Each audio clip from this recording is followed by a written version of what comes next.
The Yomiuri Mainichi's false report on PM Ishiba's resignation sparks political firestorm, Japan's biggest media scandal since World War II. In a political landscape already turbulent with leadership challenges and internal divisions, a bombshell media report has exploded like a match dropped in a powder keg. On July 25, 2025, both the Yomiuri Shimbun and the Mainichi Shimbun published near-simultaneous reports claiming that Prime Minister Shigeru Ishiba was preparing to step down within days. The headlines were bold, the tone was definitive, and the implications were seismic. Yet within hours, the Prime Minister's office flatly denied the claim. The fallout was immediate and immense.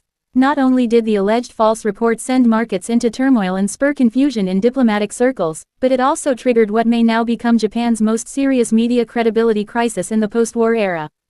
The ruling Liberal Democratic Party (LDP), led by Ishiba himself, has accused the newspapers of deliberate misinformation and called for formal accountability. As of today, Ishiba is still in office and more defiant than ever. So, was it a simple error, or a political act of sabotage? Here's a deep dive into what happened, why it matters, and what it means for Japan going forward. A sudden shock. The resignation that wasn't. On the morning of July 25, front pages screamed with the unexpected. Prime Minister Ishiba to announce resignation amid health concerns and political gridlock. According to the Yomiuri and Mainichi reports, anonymous sources within the LDP and the cabinet had confirmed that Ishiba would step down following a cabinet meeting scheduled for the end of the week. Social media lit up. The Tokyo Stock Exchange plunged by over 500 points in a matter of hours. The yen briefly strengthened against the dollar on speculation of a more hawkish replacement. The international community began crafting statements for what appeared to be a sudden leadership vacuum in the world's third-largest economy. But then came a rebuttal, swift and unequivocal. At a press conference just hours later, Chief Cabinet Secretary Hiroshi Fujita read a statement. Greater than, Prime Minister Ishiba has no intention to resign. The reports published this morning are categorically false and deeply irresponsible. What followed was chaos, public confusion, media retractions, and a tidal wave of political outrage. LDP strikes back, an attempt to destabilize government. The Prime Minister, usually known for his calm and measured tone, appeared visibly angry during a televised address later that evening. Greater than, this was not journalism. This was provocation, Ishiba declared. To publish such a grave and unfounded claim without verification is not just negligence, it's sabotage. LDP Secretary General Toshimitsu Motegi went further, calling for both Yomiuri and Mainichi to issue public apologies, disclose their sources, and subject themselves to an independent press ethics investigation. Greater than, this is the most damaging false report since the end of the Second World War, Motegi stated in a fiery diet session.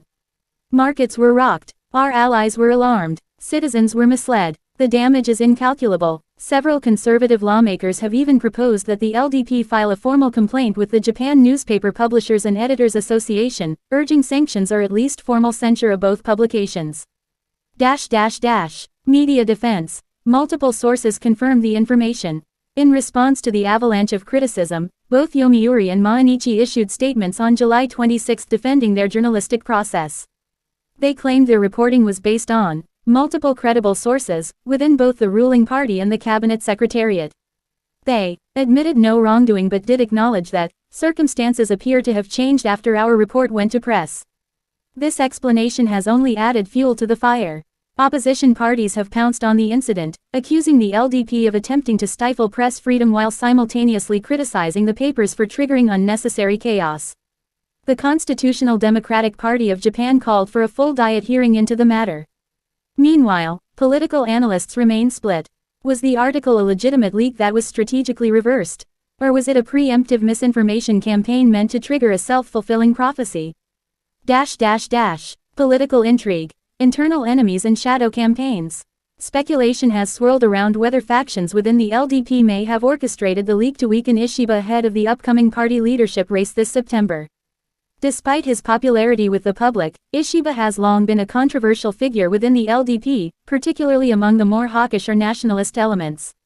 Sources close to the Prime Minister suggest that he had recently been resisting pressure from senior party elders over foreign policy matters, especially regarding China and the U.S. military alliance. Could these internal disagreements have sparked an attempted political coup by media? Even more intriguing are rumors that certain business interests, rattled by Ishiba's new economic reforms targeting Keiretsu conglomerates, may have sought to create a destabilizing media narrative to tank his leadership. It's all too convenient, says Masato Fujimoto, a political science professor at Keio University. You don't get two of the biggest papers in the country printing such a specific claim unless someone very high up wanted it to happen. Fallout. Institutional trust eroding. This scandal is more than just a blip in the news cycle, it may signal a turning point in Japan's relationship with its media institutions. For decades, the Yomiuri and Mainichi have been seen as pillars of journalistic authority. But their credibility has been severely dented by this incident. A nationwide poll conducted on July 27 by NHK shows that 63% of respondents believe the report was either politically motivated or irresponsible. Only 14% believe it was an honest mistake.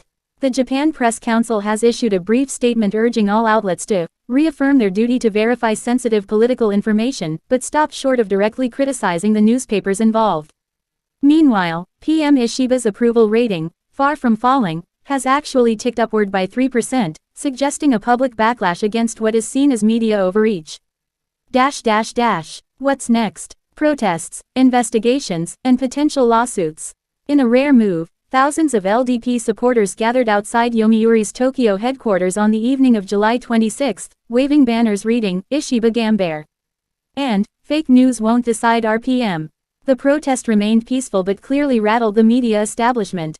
LDP insiders have hinted that if no public apology is issued soon, the Prime Minister may take legal action for defamation or press a libel complaint through official channels, something nearly unprecedented in Japan's modern political history. Even international observers are paying close attention. The New York Times and BBC have both published critical reports questioning the Japanese media's reliance on anonymous sources and the culture of deference that sometimes shields misinformation. Conclusion. A tipping point for Japan's democracy. This false report has exposed deep fissures not only within the ruling party but also between the media and the government, and perhaps even between journalists and the public they serve. Prime Minister Ishiba, now seen by many as a victim of media sabotage, has emerged strengthened in the short term. But the long-term consequences for press freedom, political discourse, and democratic transparency remain uncertain. Was this a genuine mistake? A smear campaign? Or a test case for how media power can shape, and misshape, a nation's destiny? One thing is clear, Japan may be entering a new era where trust is no longer assumed, and the cost of a headline can be national chaos.